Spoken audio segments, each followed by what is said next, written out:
do some sketchy shit. Do-da, do-da, hope I get away with it. Oh, do-da-day.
All right, my microphone unmuted itself after the intro.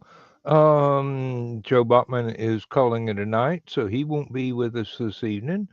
And basically, we're looking at a repeat of Thursday when I monologue for about half an hour and then go ahead and go to bed. It's cold outside, so that'll be all right. I've got a busy day ahead of me tomorrow. My wife will not mind that I wake up in time to do all of that. But situation is we're going to divest ourselves of the Buick that Lindsay used to use before we got the second Toyota, the one that she's got now. The first one pretty much got destroyed in the wreck of 2007, I believe it was. So she's been missing that, and I had gone to CarMax and got her one, much newer, much more up to date. And I liked it so much, I went back to the website and I found myself a pickup truck because farm boys need pickup trucks to do pickup truck stuff, you know. When the weather turns out warm again, I will be going and getting lumber and Lord knows what. There's a lot of things that she wants that I'm going to have to build. And I don't have a problem with that. I know how to do it. I was trained by several experts who have been at stuff like that for many a decade, even before I was born. So I know my way around power tools, and I've actually amassed a little bit of a collection of them here. Now, looking forward to it actually being warm enough for me to be back outside and working a lot. There may be some warm weather at the end of the week, and I actually finish up the the pergola and get ready to do cooking videos, which you will see on my channel here. I'll pretty much have another um, division of my own YouTube channel and put examples of me standing outside at the charcoal grill or the cast iron stove or whatever whatever floats my boat. One thing I probably won't be doing is cooking over an open fire because it's Georgia and it's not quite the safest place to have open fire grills because the rainfall is not exceedingly consistent. Uh, it's drought conditions for years at a time where you can't even get a burn permit for outdoors, and you just have to put those um, wood piles of stuff that gets cut down from the yard, small sweet gum trees that we try and uh, keep out of uh, the hedgerow up next to the road. Cut those down so that the flowering plants can show off, and then that gets taken to the woods and eventually becomes a berm. Uh, Rain runoff and fallen leaves and whatnot turn it into what nature does best, a natural recycling system. Uh, Now, the weird thing is, once you get to the woods in my backyard, it starts going downhill a little steeply. But my property does go, I don't know, maybe 50 yards back into the woods. And all that is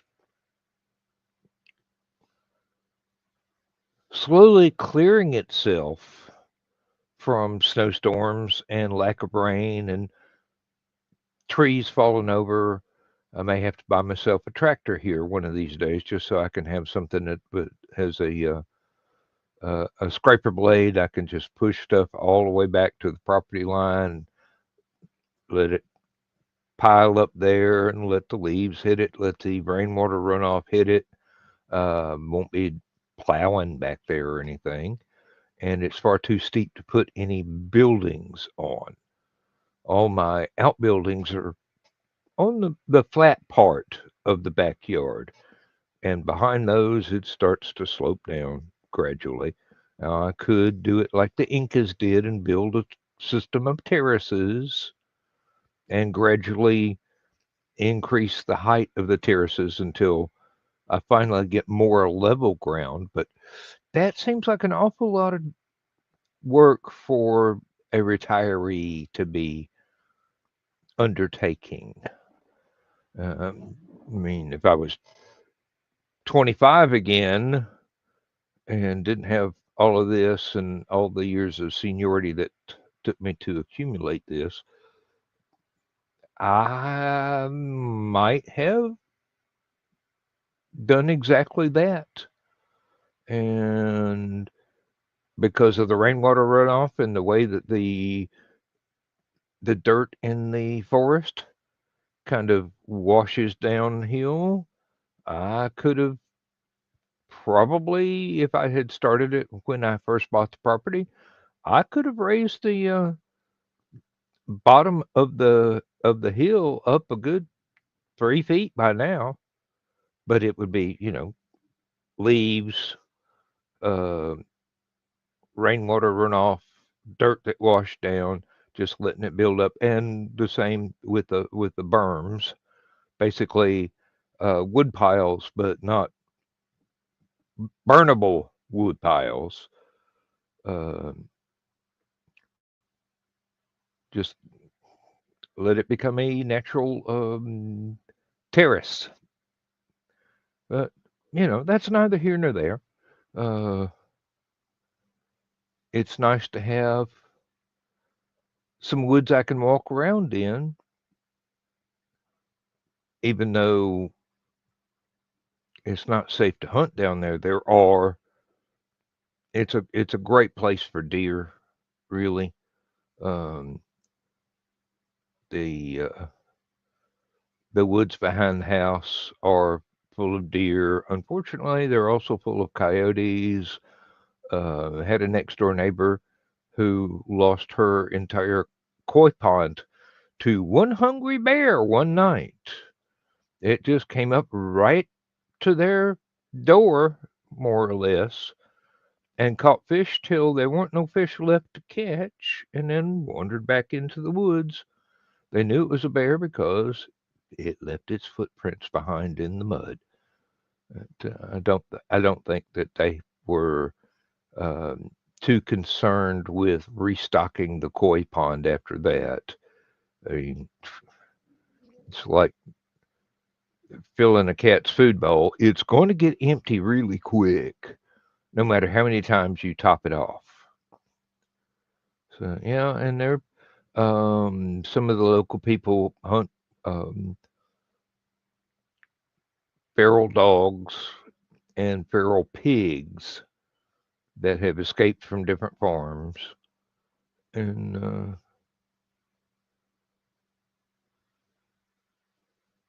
we've got muscadine vine over in the side yard that the deer come up and eat the muscadines. Um, they come up and eat all of the peaches off my peach tree that just sprung up out of nowhere. Don't know how the original seed got there. Might have been deposited with some fertilizer by a deer from a next door neighbor's yard, and had a big pine tree fall into my neighbor's yard. And as I cleaned up um, the kudzu and the um, honeysuckle and things like that, and briars, um, out from around where that tree used to stand, there was a peach tree, and now it's decent sized. It puts out pretty decent sized peaches. I mean, not enough for me to want to uh, gather them all before the wasps and yellow jackets have time to ruin them and sell them in a roadside stand or something. But enough that if we want 2 or 3 peaches at a time to slice up and put on ice cream, or uh, make a peach cobbler or a crumble or something like that, fresh fruit, we don't have to go to the store and buy the very, very few that it would take to do that one at a time. And plus, they taste pretty good. I mean, for something I didn't intend to plant, just tending it and picking some of the fruit off of it and letting the deer eat the ones that fall to the ground. And well, I can pick the fruit that gets overripe and starts to rot while still on the branches, and put it in a pile where the deer can get to it. Um, it's nice living right up next to the woods. I mean, literally it's 10, maybe 15 yards from the back door. And like I said, my property goes on down a little bit behind that. Um, one of the neighbors owns right past my yard, and they were going to put up they were going to string a fence up through there, and they got the metal fence posts in the ground. Oh, good evening, Grant. Nice to see you. But they've never been able to afford to get the fence wire that they intended to use. So those posts are right there in a row, and I do believe by uh, county zoning laws, that's 6 feet inside their property. So walk down there to the fence row that they put up and step back 6 feet. That's my property line. I'd be able to come back like 12 feet from that and start putting the wood piles and things in. I don't really have a decent track to get back there because I didn't want the erosion to get worse. But there's a walkable path. There's something you can get a wheelbarrow through. There's something you can carry trimmed branches and whatnot all the way back there and just stack it up on my side of the property line. And eventually, Mother Nature will turn that into a terrace. And that little bit up there will slowly but surely, like Inca terraces that they use for farmlands, it'll even out a little bit. But, you know, that's probably going to be something I won't be around to see. Like I said, I may have to get myself a little bitty tractor, something that I can put a scrape blade on and just push stuff down there and get this terrace started. Yeah, and it'd be a good place to put the stuff that we can't burn because you really don't want to choke up the stovepipe for the chimney with any evergreen sap or the sweet gum stuff would burn, but you've got to let that age for quite a while, and then it goes up like paper. Um, it's not good to smoke anything with, like a brisket or whatever, but it'd get the cast iron stove hot. But that's about all it's good for is to get it hot. It wouldn't last long. But I've got charcoal for the grill. I've got a bagged lump coal that I've been able to locate at several of the local stores. Um, I've got oak trees that some of the limbs are going to need to be trimmed. So I got a pole saw to get up high and not be trying to stand there on a ladder and be right there with a regular chainsaw and risk the tree branch coming down and knocking the ladder over with me still attached. I'm very protective of my own skin. Um, and rightly so. It's the only one I got. Might as well take as good care of it as I can. So, these things, they happen. I mean, uh, my wife wants a back porch. She wants either a little screened in section on there or something fully enclosed so that there's an extra airlock, so to speak, to keep winter air from coming in around the door frame. I mean, we've got draft excluders on the floor. They work just fine, but something where you can open the back door and the dog does not immediately bolt out to into the chain link fence. Something that she can actually have a storm door of some kind.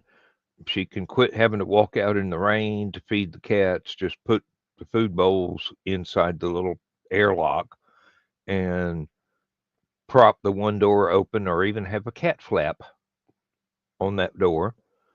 And like we do on the front porch that is screened in, we've got a cat flap. Um,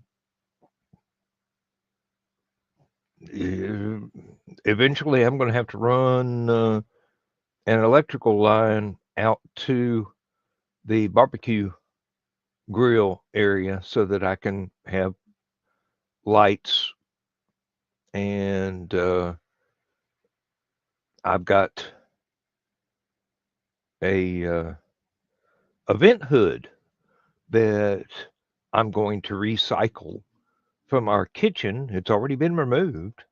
We have to get a fluorescent light to put back in there because you really can't see how to cook on the stove without. And it was very handy to have that one light, but uh, so I'll put that thing out over probably the barbecue grill itself. I'm not going to get it close to the cast iron stove because I'm being very careful with that and routing the stovepipe, and uh, can't get too close to the lumber. It just wouldn't be safe. Um I don't know that the stove will ever get hot enough for it to be a danger all through the stovepipe, but it never hurts to go ahead and plan ahead and do things safely the first time rather than find out you just burned up your entire backyard. Uh, uh, Put a lot of work in on that uh, barbecue area, and I don't mind putting in some more work. I've got a little bit of tin to extend it outward a little bit more closer to the house. I could move the concrete block stand that I just laid together and put the barbecue grill on top of that. Uh, the charcoal does not touch the concrete blocks at all, so don't have to worry about those splitting and cracking. It's on some fire brick with metal trays that the barbecue charcoal actually goes on, and then the grill is a camping grill that goes over top of that. It's not one of those um, $10 specials from a big box store or whatever that you have to replace every 2 or 3 years because it rusts out. No, this is cast iron, and it's lasted, even being weathered, for 20 years or longer uh, so far, and it's still got the original paint on it. I've got some high temperature paint. I could touch it up and make it look brand new again. But that would only work on the legs and the uprights to the rotisserie. It's got a hand cranked rotisserie on it. uh, and I've even got an old cast iron pot on a swivel out there that I can't put food in because it wasn't originally used, but the last use it had when I acquired it, I don't remember where it came from. Um, it had lead, a very large lump of lead in it. Somebody was either casting bullets or fishing weights, and they were using this little old pot to melt the lead in and then pour it into their casts. Um, I really don't remember how long I've had it or where it came from. But I got the lid out, not by melting it, but by just turning it upside down and thumping it on a hard workbench, and hemispherical lump of lead fell out of it. And I'm going, well, can't ever cook food in that again. Don't know what's soaked into the cast iron. It's not safe. So uh, it mostly gets used as an ashtray. Uh, Birds try and build nests in it, but they've learned that nests don't last long in an ashtray. Of course, smoking is no longer as prevalent as it used to be. So these things, they don't have to be there. But then again, like I said, I can't cook in it. I'm not going to be casting my own bullets or my own fishing weights unless civilization collapses. And uh, if that happens, I'll have enough to worry about just basic survival. Um, Eventually, I'd have to learn how to make my own gunpowder, which, I've got written instructions, not Wikipedia. But, you know, uh, farm boy has to learn a little bit of chemistry to be able to grow crops. You've got to be able to do tests for soil acidity or alkalinity and learn what to use to counteract that, and how much fertilizer you've got to put on something, what crops leach out which minerals from the soil as they grow, what crops put in minerals as they grow. Like soybeans put nitrogen in the ground. They soak it up out of the air, put it straight in the dirt. Corn takes it out and puts it into the corn. Um, it's why people invented crop rotation. You have to swap stuff around to keep from just totally depleting the soil and making it unable to grow anything. So you can do that. You can add fertilizer. You can add lime. Just depends on the soil chemistry, and you can get a pretty good idea of that with just the little tests that you would get for testing the water in a swimming pool. You just have to know how to apply that to dirt rather than a pool. pH testing is fairly simple. You just read the color and the intensity on the litmus paper.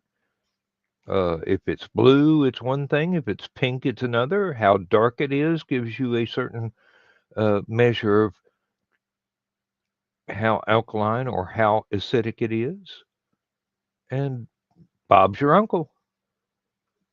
All right, folks, I've yapped for 30 minutes. Let's play a couple of commercials and run the end credits and go to bed. And thank you, Grant, for showing up. Thank you, everybody at home, for watching this on the replay, or if you're watching it right now, I wouldn't know. But y'all be good to yourselves, take care of yourselves, and we shall see you in the future.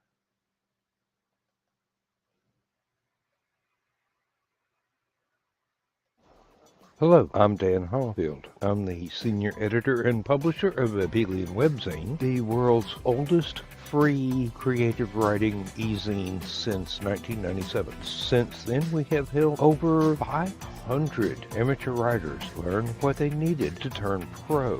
www.aphelion-webzine.com and read not only what we've got going on right now, but 28 years worth of our archives of stories. Thank you very much.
Transmission overload. System will shut down.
System will shut down. System will shut down.